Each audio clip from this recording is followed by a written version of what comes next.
The 70 soul मजे वारा सिवनीचे दीस च्या ह्या भागात तुमचे स्वागत आसा। जिवितांतल्यो सगळ्यां तोडलायणी आणि खोल कथा चढ करून आमच्या अनुभवांच्या दुमशक पदरा सकयल लिपिल्ल्यो आसतात। आयज साहित्यकार राजेश चंद्र आणि मदनलाल जैन आमकां तांच्या फाटल्या काळांतल्या एका अशाच यादस्तिकांत घेवन वतात। ही एक याद आसा 48 वर्सां पयलींची, जी जबलपूर इंजिनियरिंग कॉलेजच्या दिसांची याद करून दिता।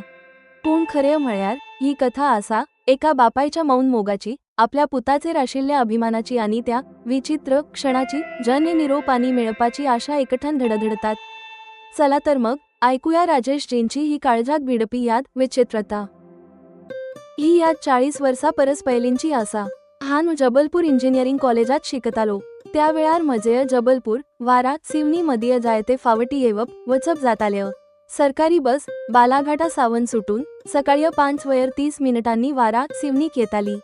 अशा वेळार जेन्ना वारा सिवनी सावन जबलपुराक वचपाचो दीस येतालो, त्या सकाळी म्हाका बेगीन उठचे पडटालें। म्हजे आजो आजी बाबूजी आणि मम्मी तर दिसाचे बेगीनूच उठताले।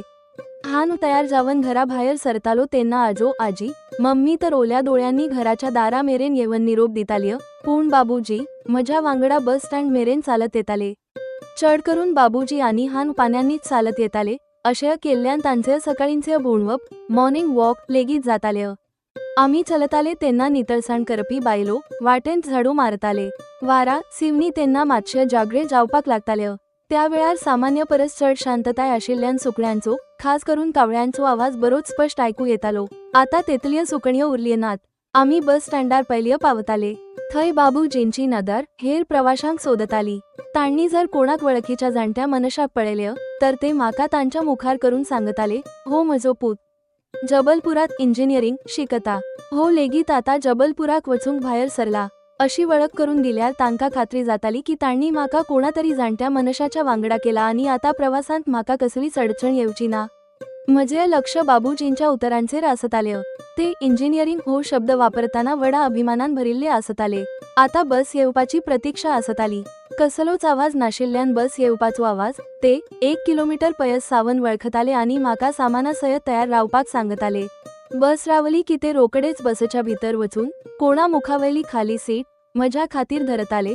फाटल्या सीटेर धक्के चढ लागतात। जेन्ना हांव सामान नीट दवरून बसतालो तेन्ना ते सकयल उतरून खिडकी लागीं येवन उबे रावताले।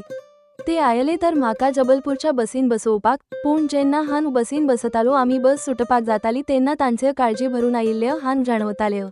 तो एक विचित्र क्षण आसतालो। तांकां म्हाका जबलपुराक धाडचे तर आसताले, पूण धाडटना ते बेजारूय जाताले। बस सुटताली, तांचे पाने घराकडेन वचपाक वळताले। हांणी तांकां सगळ्या मुखार रडताना खूबच उण्या प्रसंगात पळयल्लें। म्हाका आता समजता की ते मौन रावन अशा दर एका प्रसंगाचेर रडताले। आमचे सगळ्यांचे जिवीत अशाच विचित्रतायांनी भरिल्ले आसता।